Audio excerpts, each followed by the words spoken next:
En 1920 yo vengo pulsando la lira, luchando con los soneros y ninguno me echó nada. Y en mi Quisqueya, compadre, donde mejor me sentí, un tal Luisito Martí, ese sí le daba bueno. Yo me mantuve sereno el tiempo que estuve allí. Como se acabó el maíz, mamá, yo le canto mi guajira.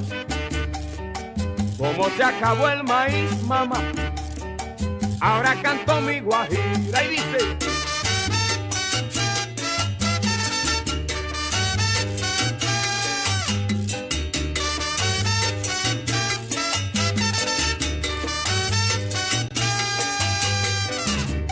y en un bosque de la China mi chinita se perdió. En un bosque de la China mi chinita se perdió. Y como yo era perdido, nos encontramos los dos. Y como yo era perdido, mamá, nos encontramos los dos. Y bururum barara, ¿dónde está Miguel? es que yo quiero bailar Con Pantaleón, bururum barara.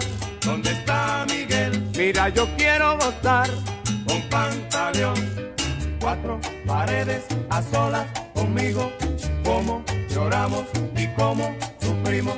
Cuatro paredes a solas conmigo, como lloramos y como sufrimos.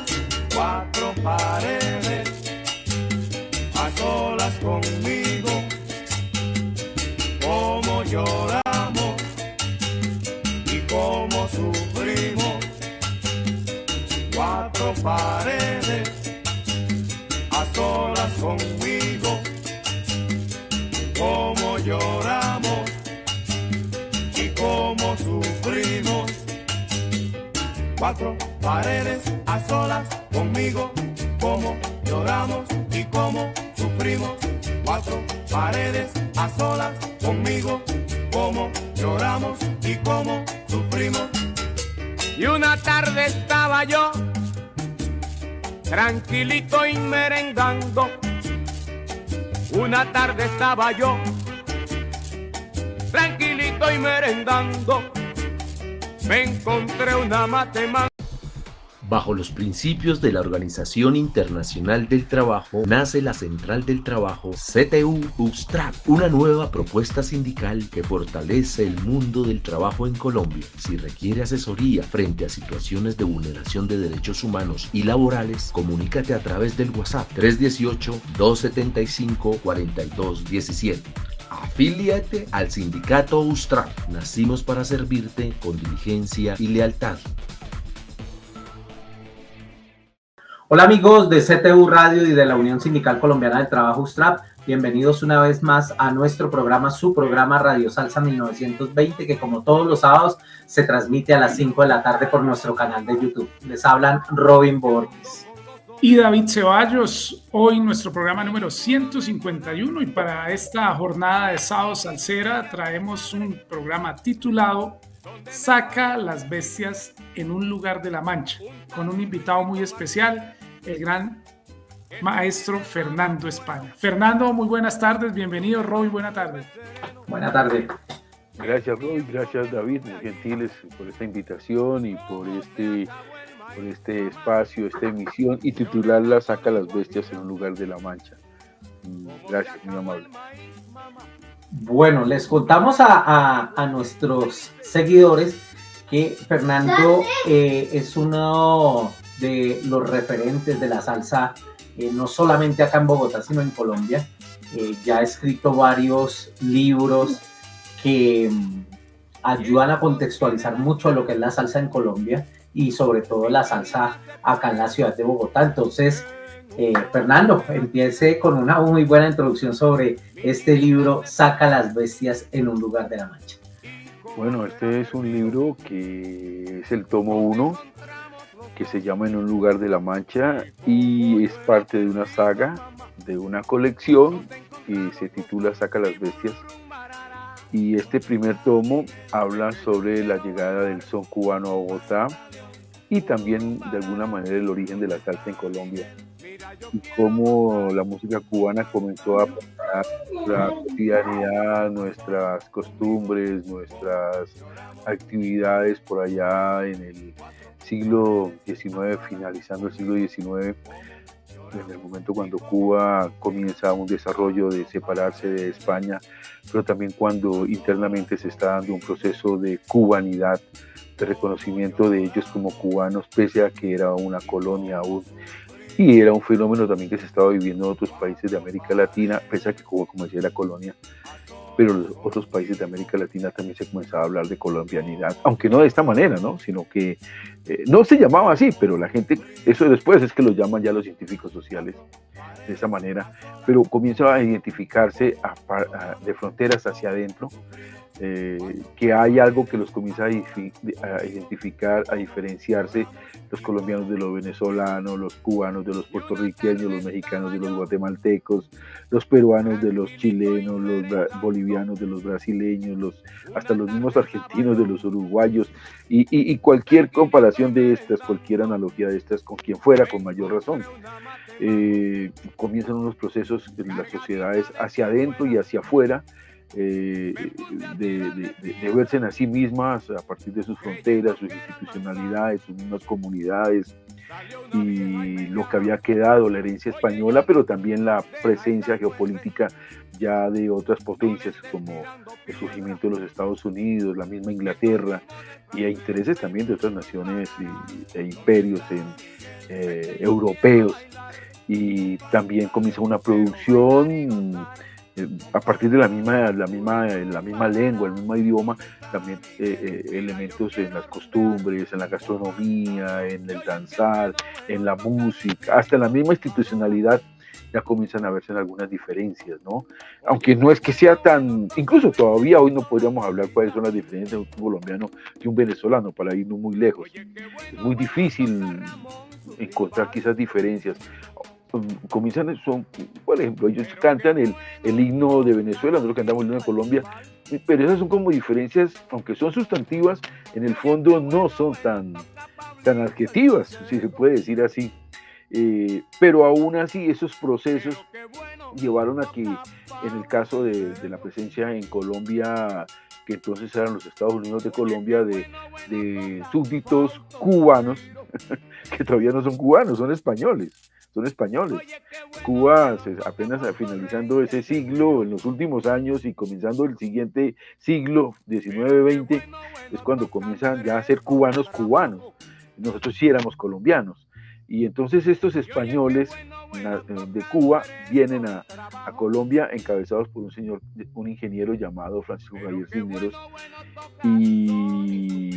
y esas tonadas, esos toques, esas vibraciones sonoras, pues ya tienen un matiz, unas tonalidades, unos acentos, unos sabores, unas cadencias que permiten decir que es como música cubana, diferente a lo que se estaba ya produciendo aquí. Además, nosotros somos una sociedad triétnica, mientras que ellos ya eran una sociedad biétnica, y eso genera unas diferencias impresionantes. Nosotros tenemos la cumbia, que es el encuentro de tres culturas, un encuentro violento, como todos lo sabemos. Allá son dos culturas que se chocan con la desaparición de los iboneyes, los taínos, los caribes mismos.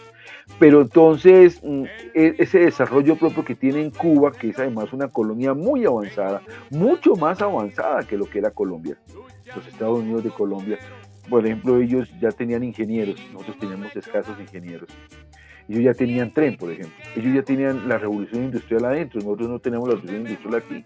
Nosotros apenas nuestro país estaba cargado de filólogos, de poetas, de generales, de curas, de militares, de terratenientes, de abogados.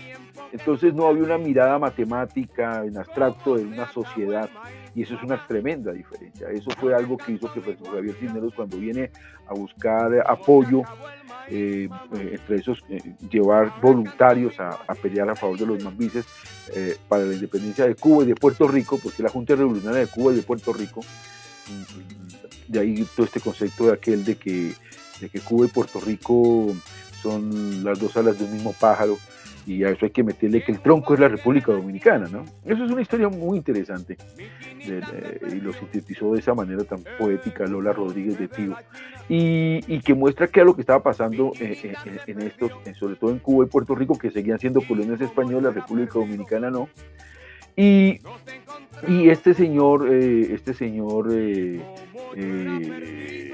Francisco Javier Cisneros, ingeniero, no solamente había estudiado en los Estados Unidos, sino que tenía relaciones con Inglaterra, y él encuentra que en Colombia había todo por hacerse, y dice: yo me meto en la tarea de presentar contratos, de aliarme con políticos, está muy cerca de Rafael Núñez, todo ese tipo de cosas, y de pronto se ve que comienza a ser parte de la construcción de obras civiles, de puentes, muelles, el canal del dique, pueblos, túneles, la extensión de las redes ferroviarias, la navegación del río Magdalena, bueno, todo eso que estaba aconteciendo, el mismo asunto de la apertura del canal de Panamá, que ya había comenzado, pero con los franceses, dirigidos por Ferdinand de Lesseps, no con los norteamericanos, que eso es después, que ya lo sabemos, que costó la pérdida del canal de Panamá. Bueno, todo eso. Y entonces este personaje muy importante trae cubanos, trae ingenieros, técnicos, a trabajar en esas labores de... Fernando, ahora que usted nos menciona a los cubanos, quisiera contarle también a nuestra audiencia que Fernando también nos hizo una excelente selección de música para el día de hoy, y para ambientar un poquitico vamos a irnos con la primera canción que nos escogió Fernando, y nos vamos a ir con este tema muy hermoso del conjunto Casino, que se llama Lindo Yambú, y ya regresamos.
Traigo la mano calientantero, ae, mi lindo ya.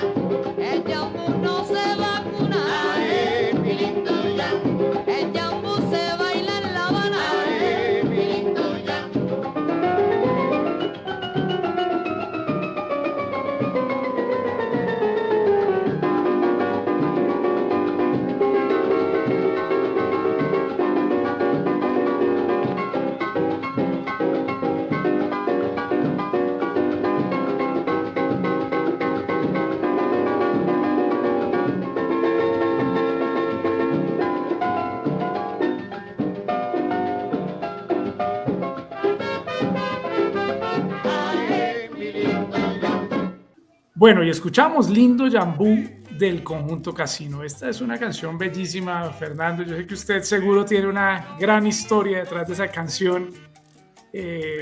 Compártanos ahí un poquito por qué nos llevó a ese bellísimo disco y a esa gran agrupación. Pues este número tiene que ver con Alfredo Boloña, quien es uno de los personajes en mi libro. Yo me había remontado en el bloque anterior en lo que estaba conversando al ingeniero Francisco Javier Cisneros, pero posterior a él y posterior también a la presencia de cubanos en el Estado Soberano de Bolívar, en los ingenios azucareros, está en la década de los 20 la presencia en Bogotá del Sexteto Boloña, y dirigido por Alfredo Boloña, uno de los grandes músicos en ese entonces en Cuba, compositor además de piezas maravillosas como esa que estábamos escuchando, y que luego la Sonora Ponceña la graba y se convierte en un tema exitoso en algunos de las salsotecas bogotanas por allá en los 70, 80. Hoy ya no suena mucho, pero quienes les encanta la ponceña y a quienes les gusta todo este tipo de música saben a qué tema me estoy refiriendo, y mucho más de este gran autor. Mi Lindo Yambú, un clásico, y lo estábamos escuchando con el Conjunto Casino. Poco lo conocíamos con el Conjunto Casino, pero hay que referenciar a esta agrupación importantísima que también tuvo que ver con la formación de nuestro gusto por la música cubana. Parte de todo ese legado que yo venía hablando de la entrada de la música cubana, con los cubanos que animaban sus momentos de ocio, de descanso, con música, guitarras, bongos, esas tonadas que yo les estaba contando, de los traídos por el ingeniero Francisco Javier Cisneros, todos estos técnicos, trabajadores en labores que nosotros los colombianos no podíamos desempeñar porque nuestra formación no estaba para eso todavía. Incluso todavía estamos tratando de industrializar el país, entonces eso muestra todavía cómo estamos un poco atrás. Fernando, cuando usted nos está hablando de estos procesos, yo diría que más tecnológicos, es como del desarrollo de infraestructura para Colombia, y con esa llegada de estos ingenieros cubanos y el traer ellos esa música, y lo que usted nos habla de poder en los momentos de ocio empezar a desarrollar, ¿cómo se da esa apropiación digamos, de los colombianos de esos elementos que traían estos cubanos? En ese primer momento yo me quedo bastante en la especulación, aunque también en la siguiente fase, que es la presencia de los cubanos a lo largo del Estado Soberano de Bolívar, ya comenzándose a dividir en departamentos, cuando ya Colombia deja de ser los Estados Unidos de Colombia y pasa a ser la República de Colombia, deja de ser el federalismo para pasar al centralismo. Aún así, el Estado Soberano de Bolívar, y en esa fragmentación que comienza a tener, y con, digamos que el centro es, el centro es Bogotá, pero me refiero al Estado Soberano de Bolívar, es Cartagena de Indias. Todavía Barranquilla, aunque está ya creciendo y una presencia muy fuerte de inmigrantes, Cartagena en ese momento todavía era muy poderosa desde tiempos de la colonia, aunque ya venía en una decadencia, pero tenía una fuerte presencia, unas relaciones con Cuba, y esta relación de prominentes figuras de la política, del comercio, de la economía, de distintas actividades gremiales, corporativas, en ese momento cuando se está hablando de proteccionismo y de librecambismo y todo ese tipo de cosas, hay una presencia con la Habana, y estos ricos que no solamente llevan productos a La Habana, como el caso del ganado que se lleva desde las sabanas de Bolívar, que era todo eso. Entre esos un señor de apellido Martínez, y los Vélez Dañez y muchos más, todos esos apellidos que por ahí uno encuentra de Cartagena, toda esa gente ya tiene algunas relaciones con Cuba, los Santo Domingo, por ejemplo, para no ir muy lejos. En algún momento de la economía nuestra, de un problema que hay allí interno aquí en Colombia, fisco, aranceles, qué sé yo, se ven en la obligación de decir, bueno, ¿por qué en Colombia no establecemos también ingenios azucareros? Y traen ingenieros azucareros y también traen plantaciones tabaqueras. ¿Y a quiénes hay que traer? Pues a la gente de Cuba, que tiene un desarrollo impresionante en el asunto del azúcar y del tabaco, y comienzan a tener plantaciones y a levantar ingenios centrales como el Central Colombia, a 50 kilómetros de Cartagena, en Sincerín, y ahí cerca de Calamar, de Turbaco, de todas estas poblaciones a lo largo, no, a la ribera, en una orilla del Canal del Dique, y de ahí para abajo hay ingenios azucareros en distintas partes de lo que será Sucre, de lo que luego será Córdoba, de lo que será el Atrato. Casualmente la región donde van a hacer luego la salsa en Colombia, los pioneros, los precursores, porque ahí hay una presencia de cubanos. Y estos cubanos, los corteros, macheteros que los traen del oriente cubano, campesinos, guajiros, les enseñan a los campesinos nuestros a tocar esos instrumentos, y los colombianos comienzan a imitar a esos instrumentos, a tratar de copiarlos. La marímbula, por ejemplo, aunque la maraca también está aquí, la maraca ve que también la tienen, el contrabajo, qué sé yo, lo que pudiese llegar a darse ahí, a imitar eso, pero también imitan porque los dueños, los ricos, los poderosos, la burguesía de los ingenios, como los Vélez, pues son personas que tienen la capacidad de traer discos y traer gramófonos y bailar con esos discos, y ellos ven que la música que interpretan los corteros es muy parecida o en los mismos cantos o tonadas que bailan los ricos en sus mansiones. Eso lo cuenta Rafael Cassiani, fundador del Sexteto Tabalá, director del Sexteto Tabalá durante muchos años, y que es una figura muy importante en nuestra música. Por eso uno casi que puede decir que ahí se estaba gestando lo que luego será la salsa colombiana. Y es así porque Willy Salcedo, Francisco Zumaqué, Gustavo Pantera García, Alfredo Gutiérrez, Lisandro Mesa, Aníbal Velázquez, hasta el mismo Joe Arroyo un poco después, todos proceden de esa zona, curiosamente. ¿Y cómo se diferencia esa zona? Ninguna otra zona de Colombia suena parecida a esa. Incluso en la misma costa, si tú escuchas la música del río Magdalena hasta la desembocadura del río Atrato, es muy diferente a la música que suena del río Magdalena hasta el río Hacha, el sector del vallenato. La música con acordeón de ahí para arriba suena totalmente diferente. En cambio, la música de acordeón del río Magdalena hacia Córdoba, hacia el Chocó, hasta el mismo Quindó, suena de otra manera totalmente distinta. No es sino darse cuenta en las grabaciones, en los discos que hay por allí, pero también en las interpretaciones que hay. Entonces ahí uno ve que ese asunto del ser humano, de imitar, de emular, de copiar, eso sucede en cualquier sociedad, eso no solamente pasa en nuestra sociedad. Ven que algún extranjero o un ser más poderoso o algo atractivo, alguien que llega, lo intentan copiar, lo intentan emular. Así se dio este proceso de aprendizaje de lo que luego va a quedar, se va a conocer, pero ya grabado y radiodifundido, porque hay que decir, todavía en estos procesos todavía no existía la radio, y apenas existían los discos grabados, no existía eso de mercadeo, no existía, como hoy, como se hace un concierto, como se hace una discoteca, eso no se daba en ese momento, era simplemente, cumplían una función utilitaria de recrear en los descansos, ¿no? Esta música, produciendo a algunos melancolía, en el caso de los cubanos, nostalgia de su tierra, o alegría, y a los nuestros, pues, también sensaciones o sentimientos muy parecidos. Bueno, yo entonces creo que nos vamos con el segundo tema de esa gran selección que hizo Fernando para el día de hoy. Y este segundo tema que vamos a escuchar es La Reina del Guaguancó, en la voz del gran Bienvenido Granda.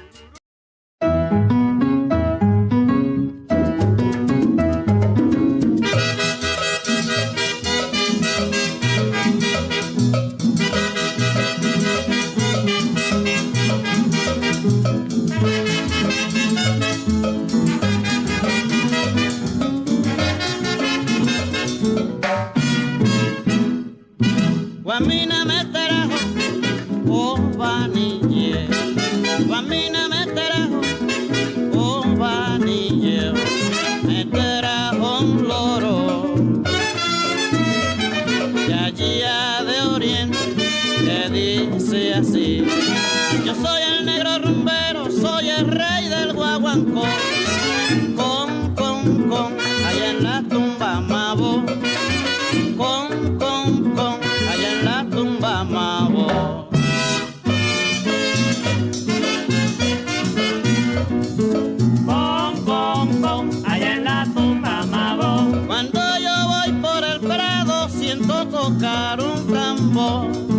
Mabo. Allá en la tumba Mabo. Amalia tiene la llave, Amalia tiene el rumbo. Allá en la tumba Mabo. No me acurruque mi negra porque yo soy como soy. Allá en la tumba Mabo.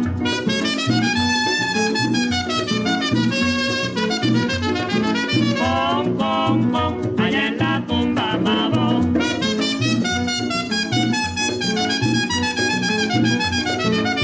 Allá en la tumba Mabo. Allá en la tumba Mabo.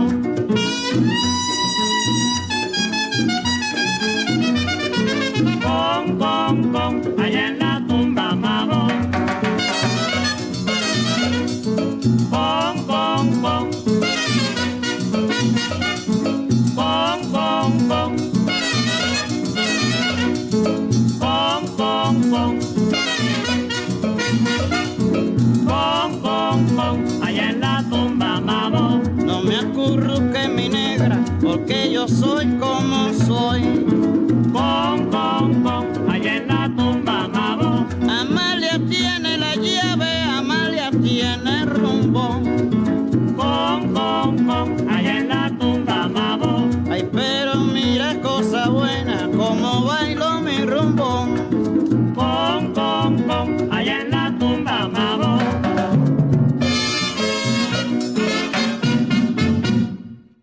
Sonaba en Radio Salsa 1920 La Reina del Guaguancó, cantada por el bigote que canta Bienvenido Granda.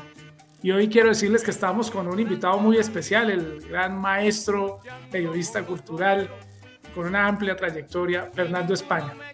Fernando hizo una selección tremenda de canciones y queremos preguntarle, bueno, Fernando, ¿y esta canción cómo se entreteje con sus gustos y con ese maravilloso libro del que estamos conversando hoy?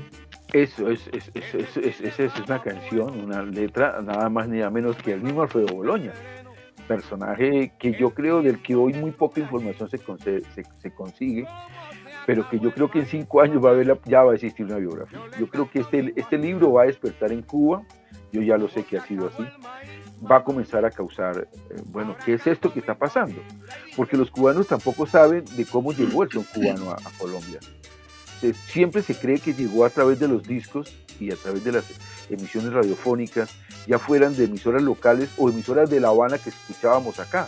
Claro que eso así fue como se reforzó y se consolidó, pero aquí ya se fue sembrando de esta manera como estamos hablando, sustratos, pero también hay que hablar de que nosotros también tenemos algo de procedencia española.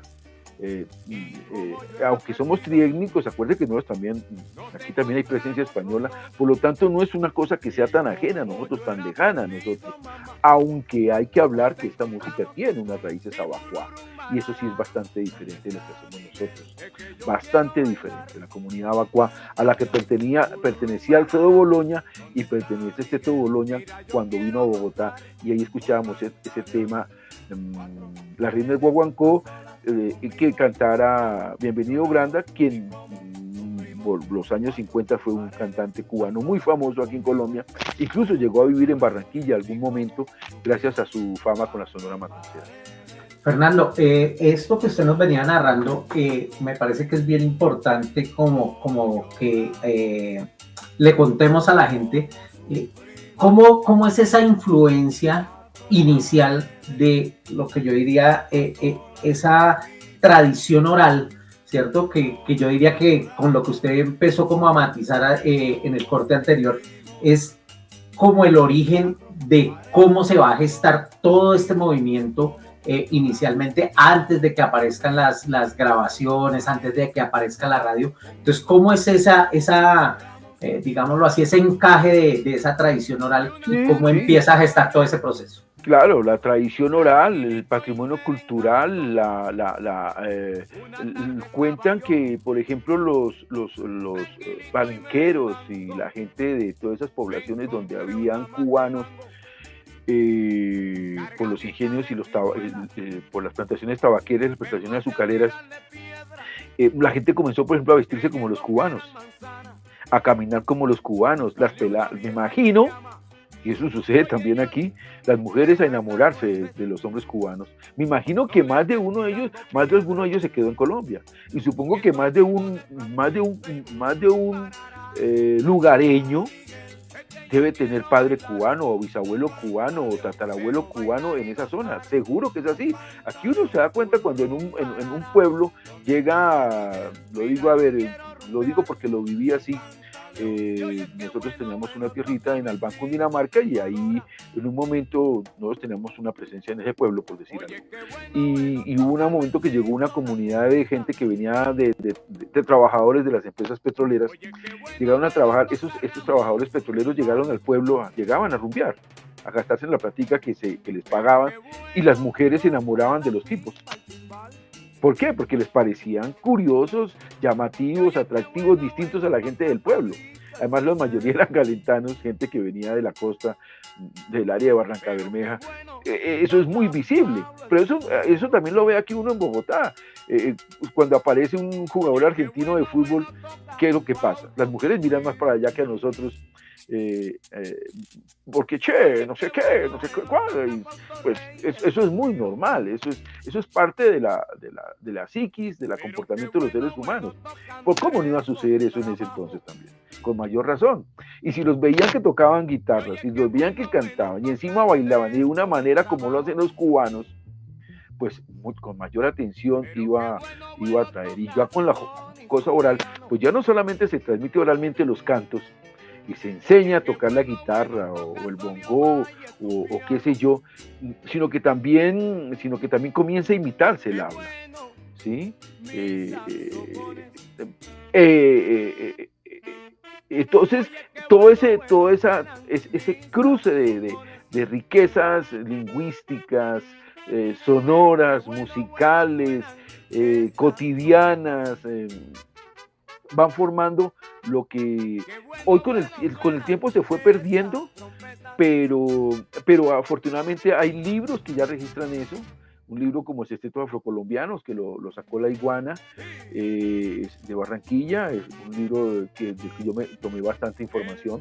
También un ensayo de Enrique Muñoz sobre los sextetos cartageneros, que muestran que en Cartagena, yo creo que esto entró por Cartagena, porque este señor hace un inventario impresionante de la cantidad de sextetos que existían en los barrios de Cartagena, especialmente en los populares, y algunos de ellos con músicos cubanos, que yo creo ciudadanos cubanos que se habían quedado acá. Entonces ahí es cuando uno comienza a entretejer todo esto, y además cantos que se quedan cubanos, como Rosa, qué linda eras, que incluso un colombiano dijo que era de él, Magil Díaz, pero luego con el tiempo se demostró que hay una grabación anterior en Cuba, antes de que hubiera nacido Magil Díaz, por ejemplo. Entonces mire todo eso cómo se fue asentando en estos territorios y fue creando toda esa mistura, y hasta llegar a nuestros días, y yo creo que eso fue lo que vino a gestar lo que después fue la salsa, ¿no? Por ejemplo, con el ingeniero Francisco Javier Díaz, vino a Colombia el tatarabuelo, ya no me acuerdo, de Fruco, porque Francisco Javier Cisneros, uno de los puntos donde él se ubica es en Medellín. En Medellín él es responsable, gracias a la visión que tiene Berrío, de la importancia de que Antioquia se meta a industrializarse, y le pide que le escriba un manual de administración de empresas. Con el tiempo, toda esa formación es la que, quien creyera, es la que hace que hacia los años 50, en ese desarrollo, Medellín se convierte en la capital industrial de Colombia, e incluso de los mismos sellos discográficos, como el caso Fuentes, que nace en Cartagena, pero se instala en los años 50, si no estoy mal, 40, finales 40, y en los 50 logra su gloria el sello Discos Fuentes, que luego lo que va a tener a Fruco, a los Torreleros de Majagual, a muchas agrupaciones que van a ser el fenómeno salsero en Colombia, aunque los Torreleros cogen otro camino, pero que tiene ese sonido guarachero cubano, que muestran esa influencia en esa región de estos cubanos, como lo he venido diciendo. Bueno, Fernando, vamos con la música, Y el siguiente tema que escogió muy bien Fernando es un tema de la Sonora Ponceña que se llama Tumba Mabó.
Bueno, y escuchamos a la Sonora Ponceña con Tumba Mabó.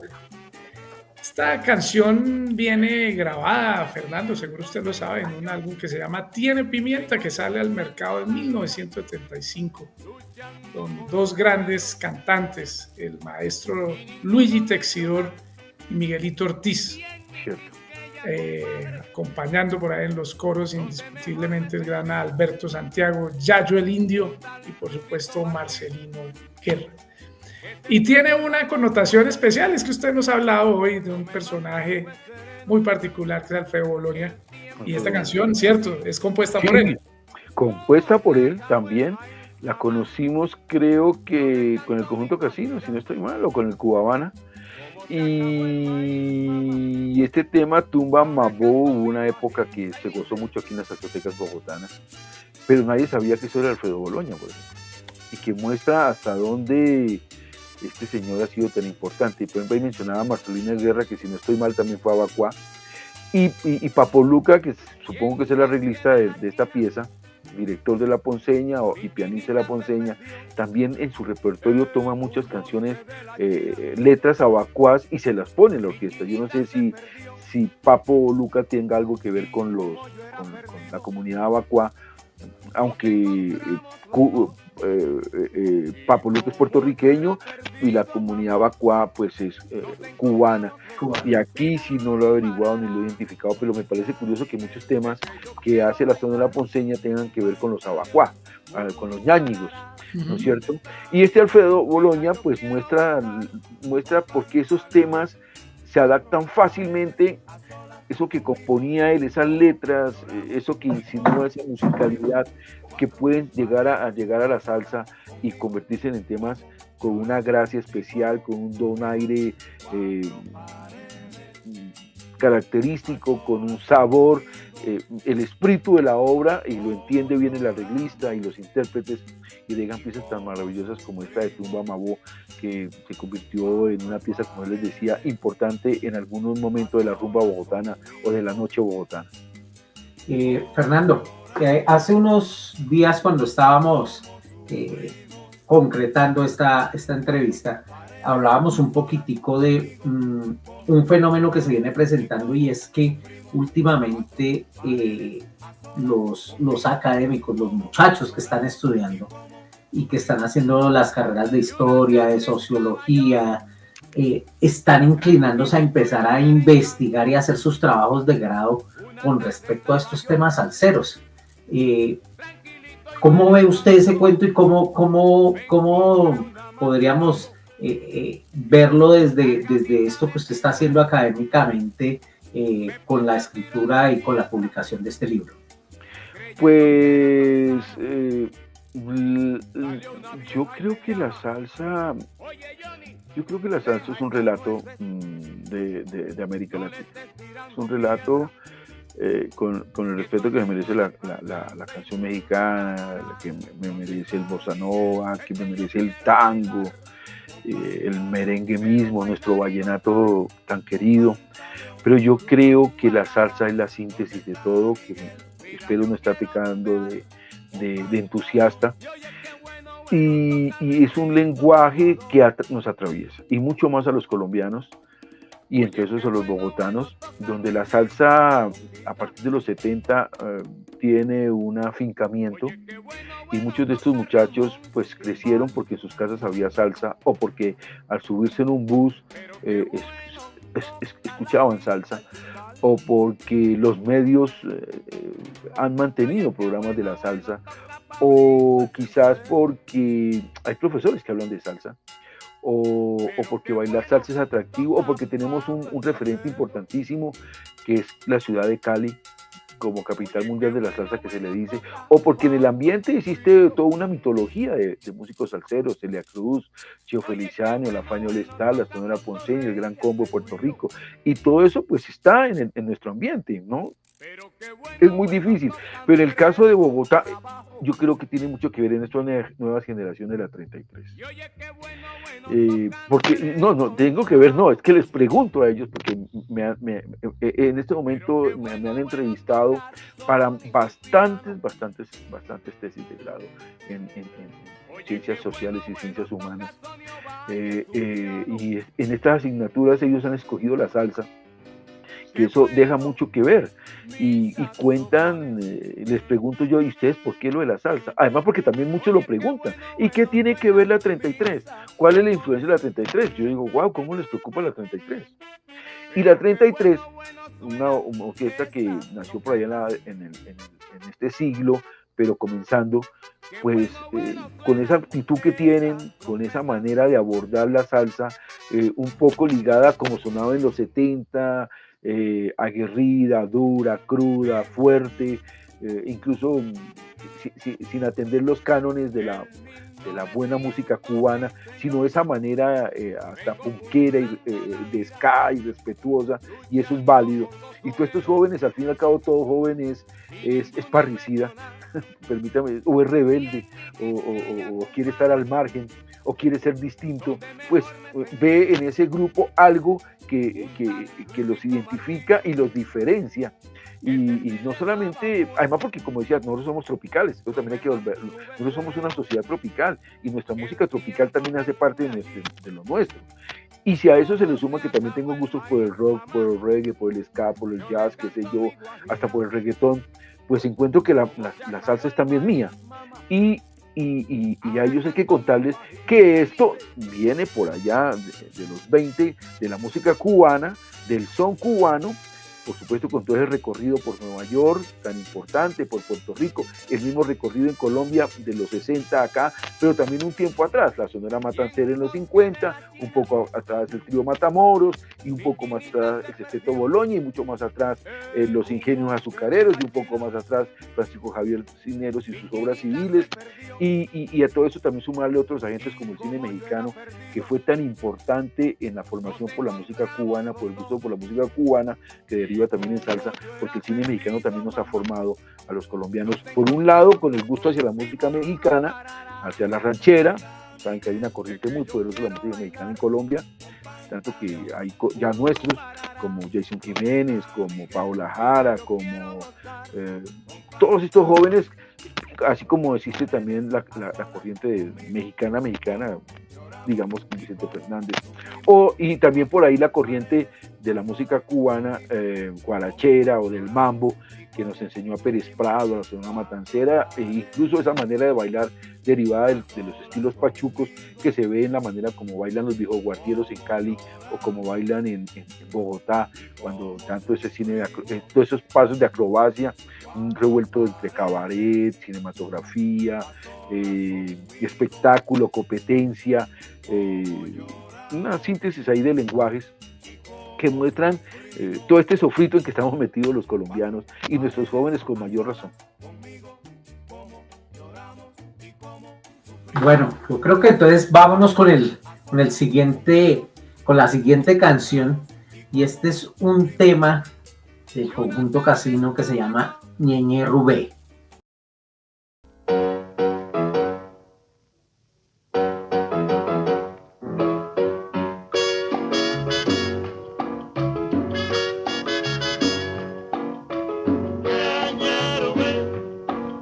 Araña pelo picado.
sonaba en esta tarde de sábado Ñeñe Rubé de Conjunto Casino.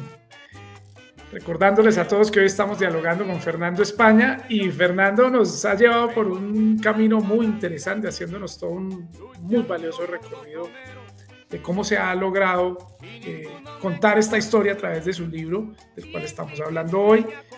Y toda esta narrativa tiene un protagonista, y es el señor Boloña, que seguramente también está presente en esta canción, y del que muy bien nos ha contado algunas de sus particularidades. Fernando, ¿cómo vamos entonces aquí en este momento de la historia? Porque el Conjunto Casino es una orquesta emblemática cubana de la primera parte del siglo XX, y Boloña es protagonista con esta canción.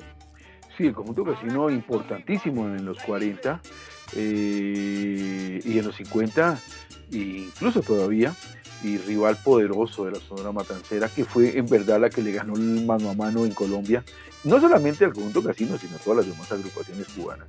Ustedes saben que la Sonora Matancera está muy presente en nuestra cultura, incluso el fin de año, Pastor López, que es el rey del diciembre, si escuchamos, eso es un formato de Sonora, ¿no?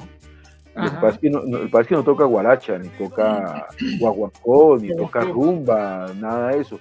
Toca nuestros paseos, nuestras cumbiones, nuestros chucuchucus, nuestros raspas, pero el formato es una sonora.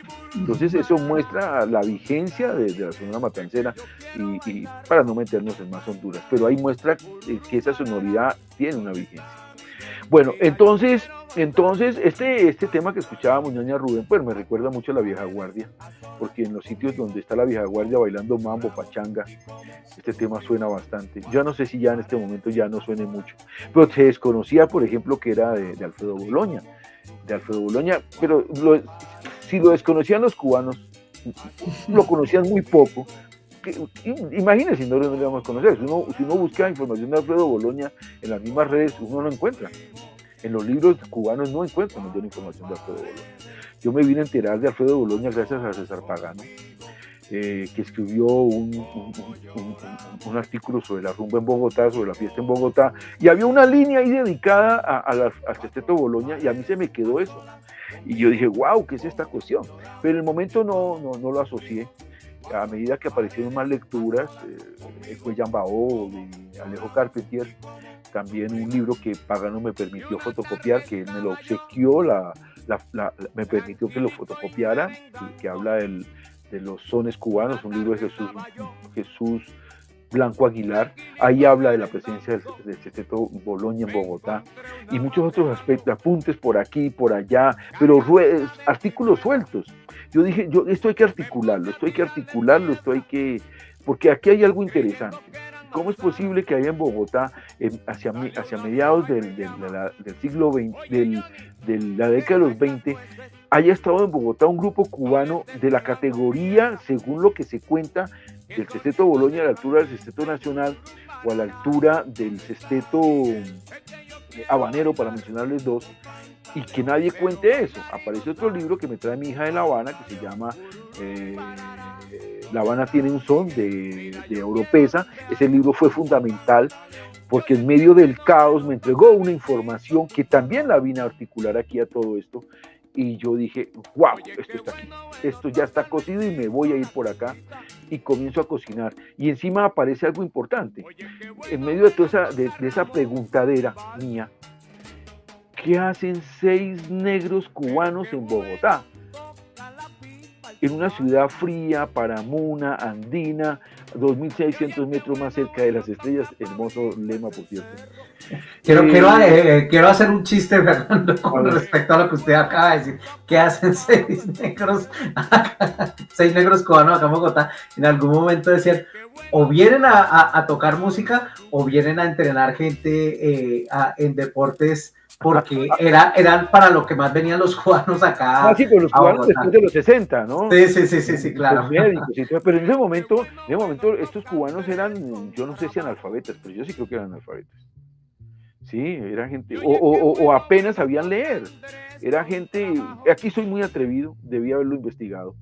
Pero hablando de lo que yo luego he investigado, he leído, de cómo los cogían los gringos y estos muchachos ni siquiera sabían cómo era un contrato, todo este tipo de cosas, autos, el problema de los derechos de autor, de las regalías, prestaciones, todo ese tipo de cosas que los cogían estos pobres hombres y los explotaban, o sea, apenas les daban el día a día, el jornal, y de ahí para allá desaparecía todo lo demás, y las editoras de Estados Unidos cobraban todo, lo siguen cobrando, ¿no es cierto? Yo no sé si la familia Boloña cobró derechos por estas piezas, por ejemplo, las que le grabó La Ponceña. Yo no creo que las haya grabado Boloña.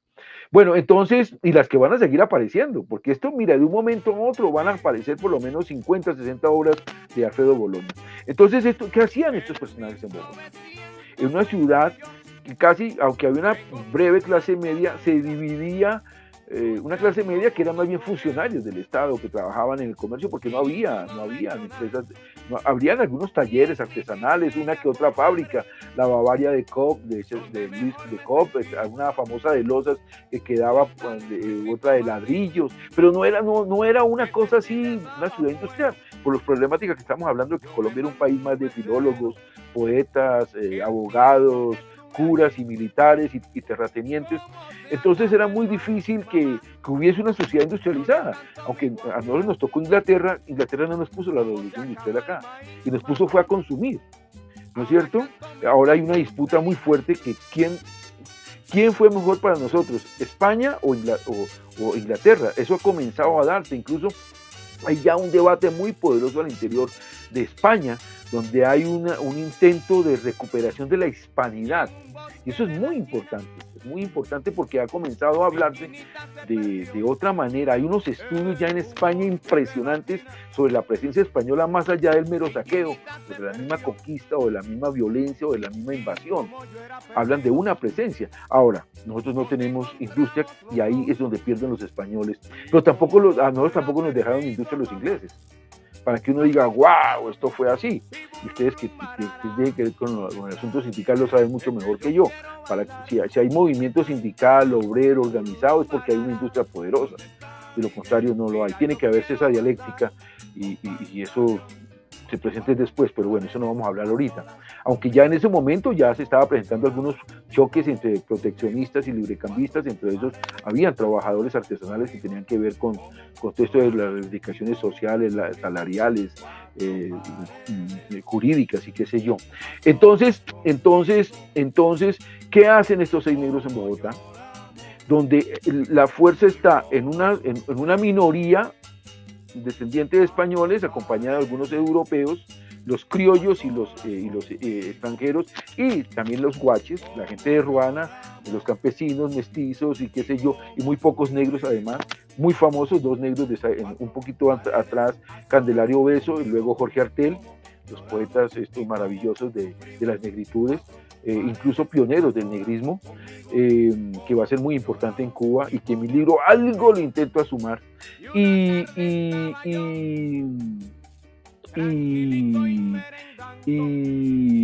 yo digo, ¿qué hacen estos negros aquí? Tengo que averiguar quiénes los trajeron. Entonces lo que yo hago en mi libro es una aproximación, un acercamiento. Si ya David Ceballos quiere hacer una línea de investigación allí porque le parece que ahí encuentra una beta, pues lo puede hallar. Eso es lo que propone mi libro. Mi libro no tiene nada de verdades absolutas. Simplemente entrego una información de una manera, intento hacer una crónica novelada, como una amiga me lo llamó, y por ahí va. Pero eso es ¿y por qué crónica novelada? Porque además de estas preguntas, el director del grupo, Alfredo Boloña, para volver a Boloña y cerrar aquí la pregunta y la respuesta, es que Alfredo Boloña era un enano, maltrecho y jorobado según el poeta Ramón Fernández Larrea, que andaba con un butaquito o un cajoncito y se paraba encima de él y desde ahí dirigía el sexteto. Cuando yo leo eso, digo, wow, acabo de descubrir el hielo. Bueno, Fernando, yo creo que entonces sigamos con la música y vámonos con un tema del gran Pérez Prado que se llama Suavecito Pollito.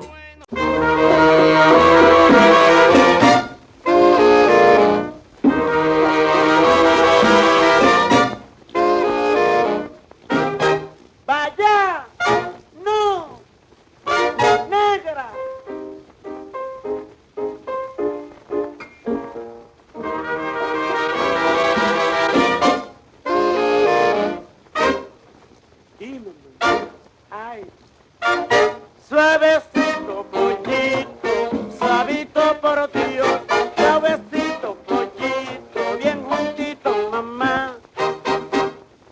Los pollitos de hoy en día solo piensan en bailar sin quererse separar, pero hasta que amanezca el día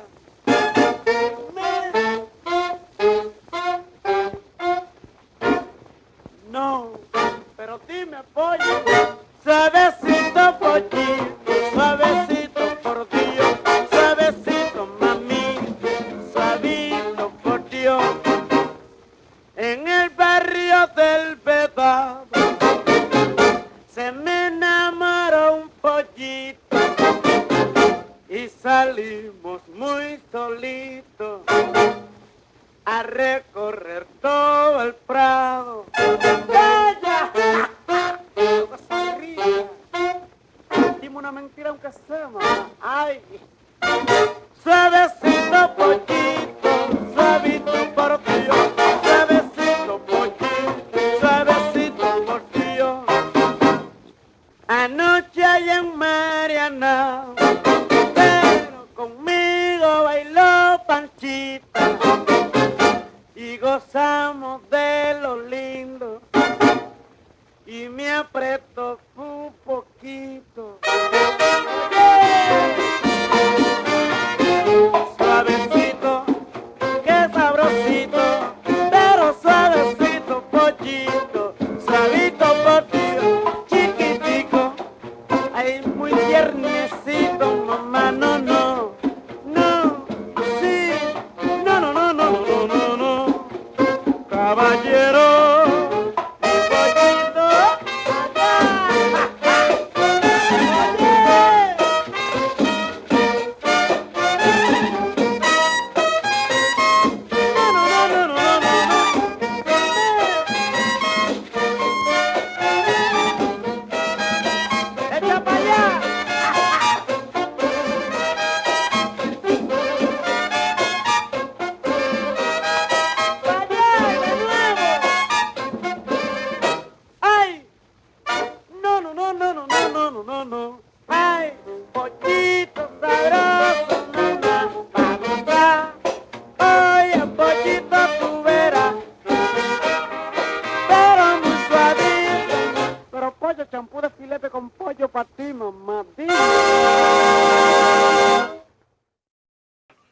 Sonaba con nosotros en esta tarde el maestro Pérez Prado con esa muy buena canción Suavecito Pollito.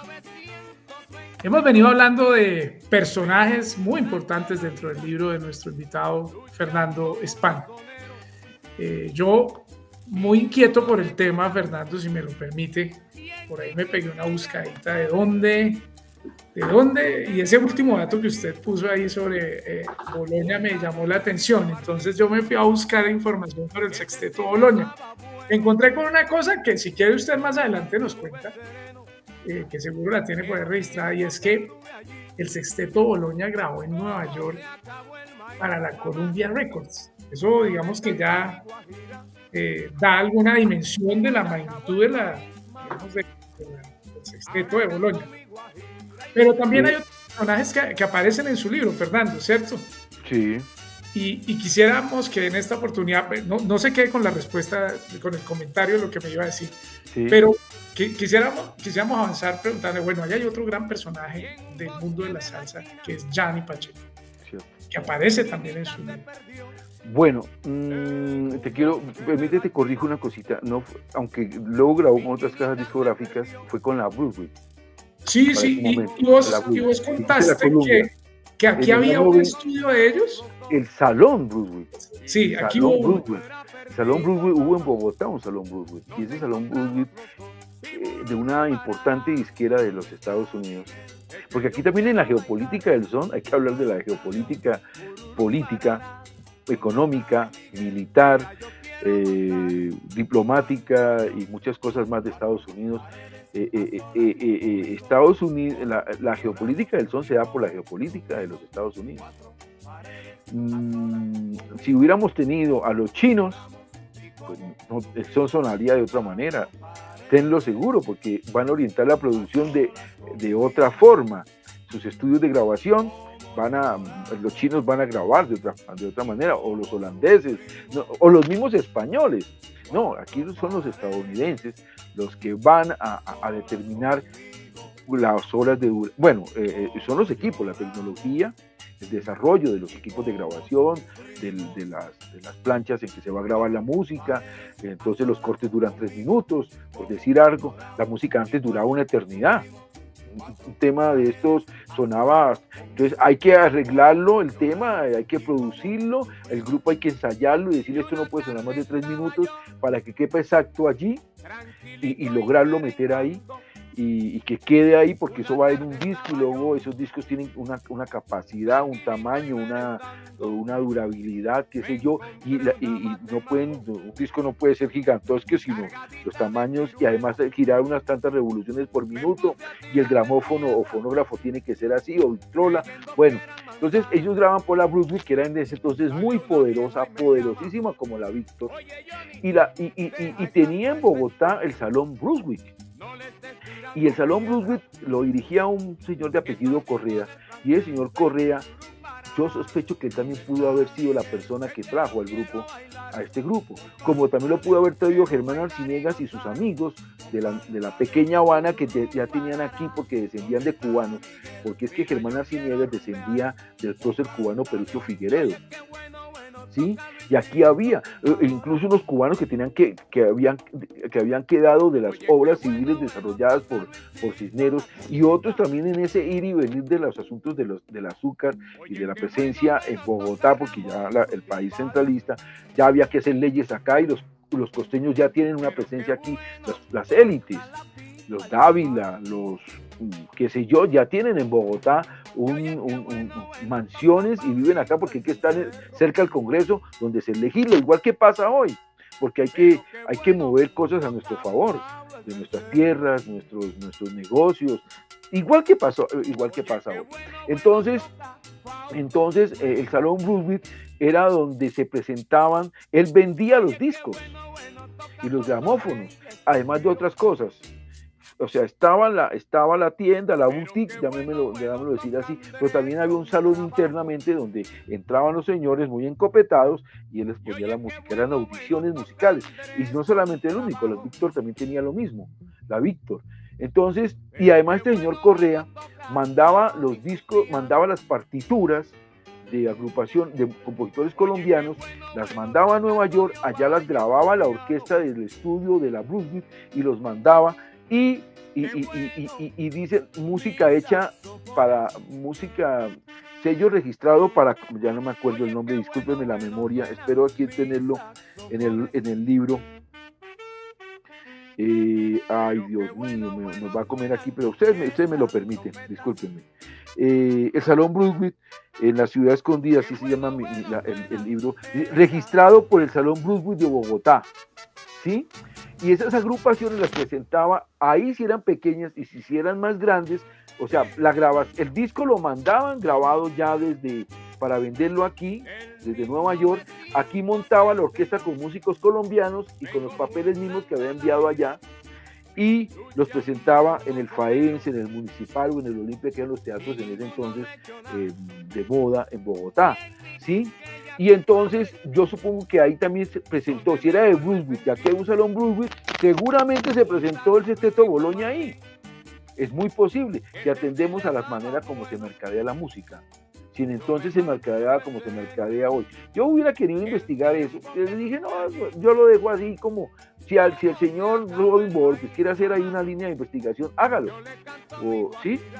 Ahora que estamos hablando de tesis de grado, en antropología, en musicología, en etnografía, en música, en antropología, en lo que sea, ya lo quiere. Yo lo que hago es poner un texto e investiguen.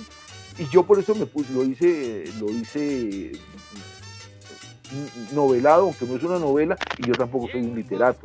Pero creo que en lo que hemos hablado, yo creo que les estoy informando el rico material que puede haber en este texto para leer, no solamente como lecturas y como divertimento, porque es un divertimento, sino también como material para investigar y para encontrar respuesta a por qué nos gusta la música cubana, por qué nos gusta la salsa, por qué la noche, por qué muchas cosas de estas. Y entonces supongo que este Salón Brunswick, pues se presentaron ellos y de eso que luego se va a llamar salsa, y ahora sí saltaríamos al personaje que yo creo que quería que habláramos a continuación, que es Johnny Pacheco, el que me preguntabas. Y Johnny Pacheco pues atraviesa, desde este primer libro ya está Johnny Pacheco, porque también este libro es un homenaje a Johnny Pacheco.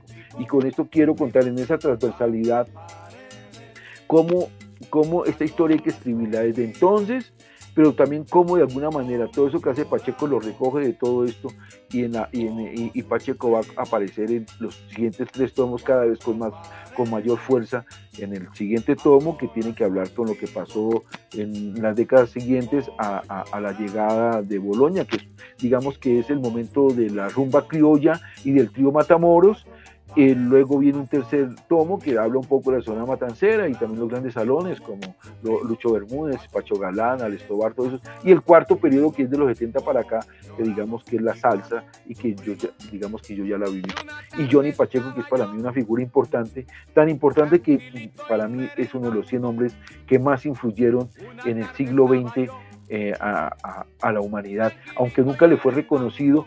Pero yo pienso que si la salsa fue el discurso en los 70, un relato de América Latina, a la par de lo que era el boom latinoamericano, a García Márquez, los Asturias, Cortázar y otros que aunque no eran, también se los metía ahí, como Borges, como Guillermo Cabrera Infante, como Antonio Lar Pietri, bueno, tantos y tantos. La salsa tiene un lugar importantísimo, ¿no? Y a nosotros nos identificó e hizo parte de las luchas sociales, de los movimientos sindicales, de los movimientos insurgentes, de las luchas estudiantiles, del divertimento propio de nosotros, hasta de los amoríos, de los encuentros de distintas comunidades procedentes, por ejemplo, en Colombia, o de comunidades que emigran, y todo eso, porque la salsa está en música. Bueno, entonces todo eso, esa red, ese tejido, esa construcción que está en todo esto que se llama salsa, y ahí aparece la figura de Pacheco, tanto que Fania Records, que comenzó imitando música cubana, luego en los 70 comienza a entregarnos ya un trabajo propio, en propiedad, como es lo que hace Bobby Cruz con Sonido Bestial, o Willy Colón con una cantidad de producciones como Los Asaltos Navideños, o Los Baquineros Angelitos Negros, o el mismo Larry Harlow con la ópera Homie, aunque es una parodia, me contaba alguien, a partir de una ópera rock de Homie, aunque yo no lo, de Tommy, de Tommy, bueno, que yo no lo miraría por ahí, o hasta una figura dos figuras cimeras, una como Tite Curé Alonso y esa maravillosa obra escrita que nos deja, y el gran Rubén Blades, y todo eso que nos ha dejado y ha legado, aún después de retirarse de Fania, o de Fania tener su declive. Bueno, entonces sigamos con la música y nos vamos a ir con el siguiente tema que escogió Fernando, que se llama Ten Jabón, de Amaranto y su orquesta Copacabana.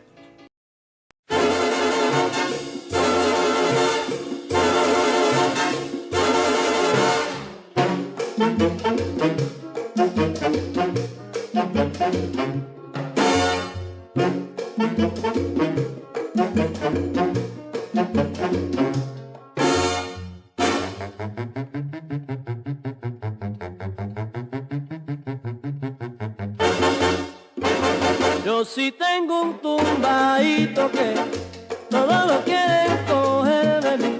Yo sí lavo bien la ropa como el agua de mi arroyo.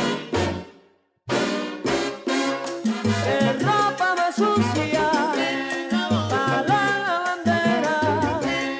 Yo no lavo esa ropa. Yo sí tengo un tumbado.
Amaranto y su orquesta Copacabana nos deleitaban en esta tarde con esa pieza Tenjabón.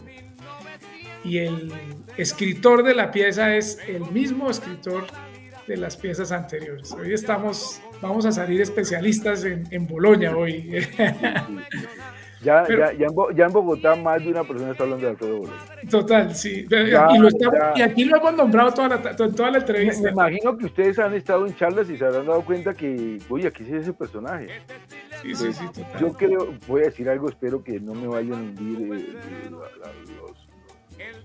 pero yo creo que ya con este libro yo ya quedo en la historia de la salsa porque les acabo en Bogotá, ¿no? En Bogotá me refiero porque sin querer encontré algo maravilloso, una beta que rompe de ruptura y dices, wow, ¿qué es esto? Hasta hace un año la gente decía, no, esto llegó así, llegó con la radio, con la discografía. Y digo, no señor, esto no entró con la radiografía, con la radiodifusión, ni con la música grabada, esto entró de otra manera, más desde una mirada antropológica y sociológica. Desde ahí lo enfoco mucho más, e interdisciplinaria, sin tener yo toda esa formación y ese bagaje, pero leo economía, leo porque muchos de estos datos han salido de textos de investigaciones de economía, ¿sí? Esto no fuera de los libros que les mencioné, me ha tocado ir a otras fuentes. Por ejemplo, en Cartagena de Indias se está desarrollando una interesante, a partir del profesor Alfonso Múnera, una importante línea de investigación sobre lo que es Cartagena de Indias y lo que es esa región y lo que ha hecho, ¿no? Zafarse un poco de todo contado desde Bogotá, ¿sí? Y en Cartagena está desarrollándose eso. Si esta gente no hubiera desarrollado esto, estoy seguro que yo no hubiera podido elaborar esto. Ahí la importancia que Colombia y el mundo hable desde los territorios, hable desde esas otras zonas, porque si lo seguimos contando desde Bogotá, pues la historia no puede ser así. Pero aún así falta mucho de Bogotá. Sí, eso le iba a decir, paradójicamente, todo lo que usted está diciendo es, mire que creían que lo que había de salsa acá en Bogotá era de una forma y paradójicamente es totalmente de otra. Y entiendo mucho esto que usted menciona, Fernando, que a veces leyendo otras cosas como que uno va atando. Entonces supongo que dentro de lo que usted decía, por ejemplo, del ingeniero Cisneros, pues habrán algunos textos por allá de ingeniería o cosas de esas, donde por ahí es donde empieza uno a encontrar, vea, este tipo estuvo en tal lado, hizo tal cosa, y con los otros conocimientos que uno tiene es que como que va atando y va metiendo por dónde fue que se llegó a esta cosa. Correcto. Quiero decirle que yo soy una persona que leo, por ejemplo, Humberto Eco. Y a mí Humberto Eco es quien lea cosas mías, este tipo está, España se nota que debe tener esta influencia de estos personajes. Sí, que no lo digo pues para no parecer esto, ni trato de, pero yo tengo ser pretencioso. Unas figuras que a mí me alimentan, ¿no? En la historiográficas, por ejemplo, ¿no? De Levi-Strauss también, por ejemplo, de la etnografía o los literatos, ¿no? Gabriel Infante, por ejemplo, me fascina, como rompe con todo, Alejo Carpentier, como hace esa búsqueda. Bueno, son tantos y tantos que Roland Barthes, por ejemplo, la intertextualidad y aquello que no está y que hay que irlo a buscar, ¿no? Germán Arciniegas, para mí es fundamental, Germán Arciniegas, tremendamente fundamental. La misma salsa me cuenta unas historias y yo no las dejo, para mí son importantes las salsas como relatos. Una canción como Anacaona para mí es tremendamente importante. La gente dice otra vez Anacaona, no, pues que para mí Anacaona no se agota en el hecho de bailarla y de programarla, es que es una historia que cuenta algo. La rebelión de Joe Arroyo. Y nomás ese intro que tiene. Voy a contarle la historia, eso es una cosa impactante. Es todo un tratado. O Naborí, el show provinciano también, que me parece que es un Naborí. Sí, todo, personajes, protagonistas, episodios, situaciones, metáforas, circunstancias, todo es, la salsa cuenta todo eso. Yo soy, entre comillas, yo me he formado gracias a la salsa. La salsa fue la que a mí me enseñó el Caribe, fue la que me enseñó la presencia de Estados Unidos en Latinoamérica. A mí no me la enseñó Mars, a mí no me la enseñó, por supuesto que los he leído y todo ese tipo de cosas. A mí la salsa fue la que me mostró que había otra América. Y claro, eso coincide, por ejemplo, con la lectura de Germán Arciniegas, para no ir muy lejos, García Márquez también, bueno, tantos y tantos, para no aparecer aquí como dándomelas de pesado, que en ningún momento es, pero todo eso es lo que va, el bagaje o el acervo o el cúmulo de cosas para uno levantar un discurso como estos y aquí sí digo yo, intento devolverle a la salsa lo que la salsa me ha dado. Y eso es lo que hace el libro. Este es un libro salsero. ¿Sí? ¿Por qué es un libro salsero? Porque a mí todo esto me lo dio a mí la salsa. Entonces, si la salsa me ha dado tanto, yo tengo que devolverle a la salsa. ¿Sí? Y Bogotá necesitaba contar unas historias porque y aquí tiene que ver también Jean Baudrillard y todos esos estudios de los artefactos, de los objetos, y qué sé yo, la rebelión de las cosas y qué más vainas. Pero es que no todo no solamente los objetos cuentan, también los seres humanos cuentan, las comunidades cuentan, los traslados de las personas cuentan. Y esas investigaciones cómo las comunidades, las conquistas, las invasiones, las migraciones llevan música. No hay necesidad de que lleven y con que hayan en el grupo gente que canta, gente que baila, gente que hace poesía, gente que relata, ya están contando historias y están transmitiendo otras cosas. No hay necesidad de que haya la música cubana o la música no nació con la radiodifusión, ni con los estudios de grabación, ni con la discografía. Entonces yo cojo esa beta para contar las cosas sin recurrir, aunque menciono emisoras, menciono locutores, menciono sellos discográficos, menciono estudios discográficos, gente de la farándula, pero eso no es todo, es que el mundo no lo hace solamente el Star System. ¿Sí? Sí, claro, Fernando. Perdóname, y la mayoría de la salsa y de la música cubana se cuenta desde las grabaciones discográficas y de la existencia de la radio. Y ahí se queda tremendamente corto. Claro, se queda corto. Nosotros desde cuando iniciamos con este proyecto del programa, pues nosotros siempre hemos dicho que es un programa que a través de la salsa intentamos reflexionar sobre esos temas sociales, sindicales, políticos, académicos e incluso musicales. Y por eso yo te decía, Fernando, que era importante que escogieras 7 canciones que como que enmarcaran la charla, porque a veces no es poner la música por ponerla, sino que es darle ese contexto a la música. Y esa es como la intención, no solamente que hablemos del libro, porque el libro, como tú lo dices, es generado a partir de la salsa, generado a partir de la música, y pues por eso la música tiene que estar presente, y por eso nos vamos con la última canción de la tarde, y es una que se llama Rumba en el patio del conjunto Cubavana.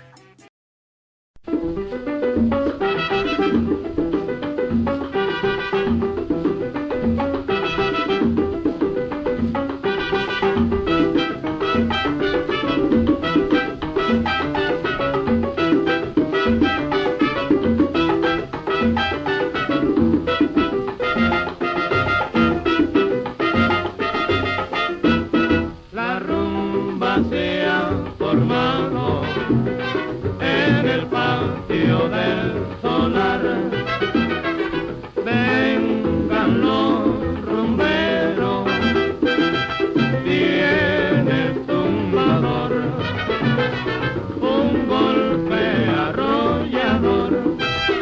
vuelo redobla, el quinto ya, oye el inspirador, como entona un guaguancó, que dice así, que dice así.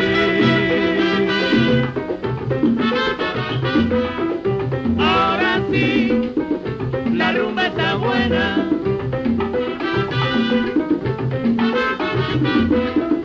Ahora sí, la rumba está buena.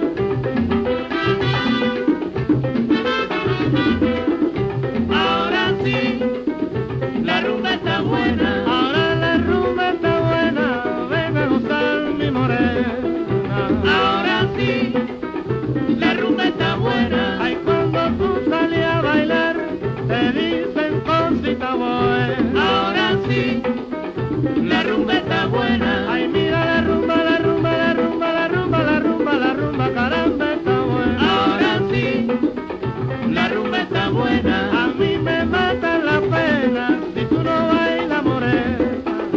Ahora sí, la rumba está buena. Cariñito para ti, ay, dime adiós cosita buena, nene. Ahora sí, la rumba está buena. La rumba está buena. La rumba está buena. La rumba está buena. La rumba está buena.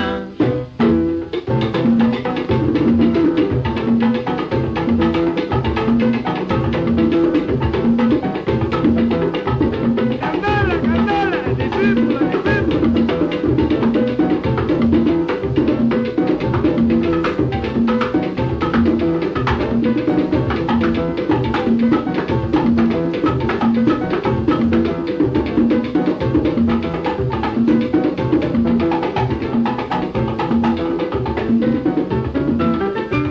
Cambio file, llego.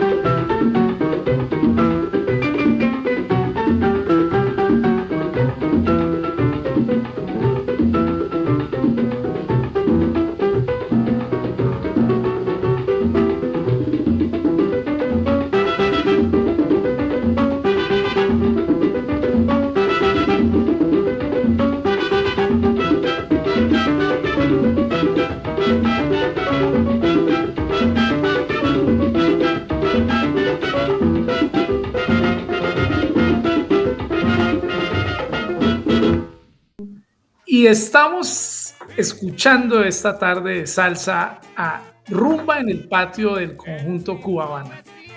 No podíamos cerrar, Fernando, este gran programa y este gran diálogo que nos ha compartido sin una gran canción. Y quiero que antes de que la cierres nos cuentes por qué seleccionaste esta canción para cerrar esta diatriba hoy en torno a tu libro y a las anécdotas que el libro te ha sugerido y te ha permitido construir. Pues yo creo que esta canción, pues Alfredo Boloña, pero también de La Ponceña. Yo soy hincha de La Ponceña. Existe esa versión de Cuba Habana y también existe la versión de La Ponceña. Hubiéramos también podido haber puesto lo de la Ponceña. Ceballos es enfermo por La Ponceña. La Ponceña es una cosa maravillosa, es una cosa maravillosa. Y entonces yo soy enfermo por La Ponceña. Entonces, con todo lo que se dice de lo que dicen en Cuba de La Ponceña, los admira porque el pianista es maravilloso, extraordinario, los arreglos, la sonoridad, pero también dicen que toca solo música cubana, lo cual nunca lo ha dejado de decir, por lo que lo hace. Pero tiene que ver con esa riqueza, con ese comunismo primitivo, con esas sociedades primitivas, orales, en las cuales antes de que llegara las regalías, antes de que llegara el derecho de la propiedad privada, la propiedad intelectual, cuando todo era de todos. Muchas veces estas personas, para ellos todo es de todo. Por ejemplo, lo que a veces yo Arroyo, que yo creo que es la síntesis de lo que pasó en la costa, en ese estado soberano de Bolívar, convertido en varios departamentos. Me parece que la síntesis de todo eso se llama Yo de Arroyo. Basta ver toda la programación de él, toca desde salsa hasta folclore nuestro, siendo la salsa también folclore, pero le dan un estatus ahí como si no fuera folclore. Yo de Arroyo es como síntesis realmente es el símbolo de todo ese asunto, y él coge a su, primero porque su mente estaba alterada, pero también porque en los fundamentos de la música, en el primitivismo de la música y en los seres primigenios, las cosas son de todos. Todo es de todos. Luego cuando ya aparece todo este mundo del capitalismo, la propiedad privada, y entonces esto es mío y esto no es de tal, y entonces aparece incluso apropiaciones. Muchos han cobrado cosas que no son de ellos. Ya hablábamos de la canción Rosa, qué linda eres, y todos esos sucesos y todo ese tipo de cosas. Él muy vivaracho decía que era de él, pero yo a veces en el fondo, yo no puedo entrar, yo no sirvo para juzgar al ser humano, a no ser que tenga poder y sea poderoso y desde ahí joda, pero a la gente humilde yo sí no puedo joder. Yo a la gente humilde no la puedo joder, y en este caso todas estas obras que circulan, que todo es de todos, pues son los choques de distintos tiempos de la humanidad, de las distintas comunidades, cómo avanzan unas en esas brechas que hay de una cosa u otra, y la música lo demuestra, ¿no? Entonces yo creo que esto todo es de todos. Por supuesto que yo también espero que lo que yo he investigado se me respete. Sin embargo, mi libro, que nada de lo que está en mi libro, no, que voy a decir que todo lo que está en el libro es mío. Algunas experiencias mías pues están contadas en primera persona, bueno, eso es mío, pero yo en el libro estoy diciendo de quiénes son, incluso los vuelvo personajes, ¿sí? Porque me hubiera gustado ser más bien literato, no puedo ser literato, eso es una altura muy berraca para alcanzar, pero ya en el último libro contaré, en el 4º tomo, las fuentes y todo, pero quien vaya leyendo el libro dice, he sacado de aquí, he sacado de acá, esto viene aquí, ahora ya sé por qué es este personaje, ese tipo de cosas. Entonces, esto es, la salsa es de todos y es construcción social. La salsa es construcción social. De acuerdo. Yo así lo entiendo, y por eso es que pasa las fronteras, supera los tiempos, por eso hay jóvenes investigando de salsa, porque esto no le pertenece a nadie, sino que es de todos. Y bueno, y por eso estamos haciendo programas de salsa a estas alturas de la vida, cuando dicen que la salsa había muerto. Está más viva que nunca. Sí. Bueno, Fernando, que no nos queda más que agradecerle por habernos acompañado en el día de hoy, contarnos mucho sobre el libro. Cuéntele a la gente dónde lo pueden comprar, dónde lo pueden adquirir. Bueno, el libro conmigo, en el momento lo tengo conmigo, yo mismo lo vendo en las redes, le hago la promoción, o también hago llamadas telefónicas, o la gente me busca, o en estos espacios. El mismo libro va buscando también su lugar, y me llaman, el WhatsApp 311-818-5084, 311-818-5084, o en las redes donde esté Fernando España, y por allí inmediatamente nos ponemos en contacto, me consignan 50,000 pesitos y hago el envío, o en los eventos donde vaya a estar yo llevaré el libro y lo iré vendiendo. Y bueno, espero que me lleven a muchas charlas para echar todos estos cuentos tan bonitos a partir de mis investigaciones, porque no son cuentos míos, ¿no? ¿Para qué voy a decir que esto es mío? No, todo lo que estoy contando es de la historia, es de la gente. Lo que yo hice fue articularlos y revelarlos, si se puede decir, mostrarlos que mire, esto he hallado, mire tan fabuloso esto. Bueno, qué bien, Fernando. Muchas gracias por compartirnos esa visión, por poder involucrarnos en esa posibilidad de conectar todas esas charlas, todos esos testimonios, todas esas indagaciones, esas apuestas, esos horizontes de reflexión. Y pues a nuestros amigos que nos han acompañado en la tarde de hoy, estábamos... Dijiste algo, a mí me encanta que la gente piense. Para mí la salsa es para pensar también, no solamente solo para bailar. Para bailar o para reunirnos.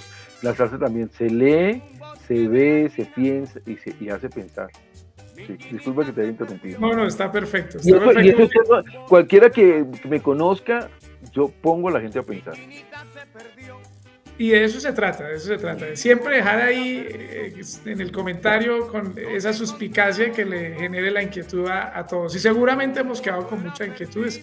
Invitadísimos a todos nuestros amigos que nos siguen en el canal de YouTube a que se peguen la búsqueda de este maravilloso libro, que hagan esa inmersión para encontrarse con ese diálogo, encontrarse con esas múltiples formas que nos cuenta Fernando, están plasmadas en el libro. Y de verdad que ha sido un gusto, Fernando, poder escucharte esta tarde de sábado, y esperamos que nos vamos a encontrar en otro espacio para seguir charlando de salsa, escuchar la salsa, pensar la salsa y sobre todo charlar a partir de la salsa. Gracias, muy amable. Muy amable. Chao. Muchas gracias por la invitación.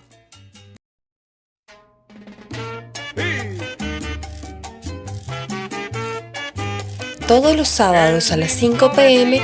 tenemos una cita con la salsa y los temas del sindicalismo en su programa 1920, que se transmite en vivo a través de nuestro canal de YouTube Ustrac y en diferido por el canal de YouTube Radio Salsa 1920.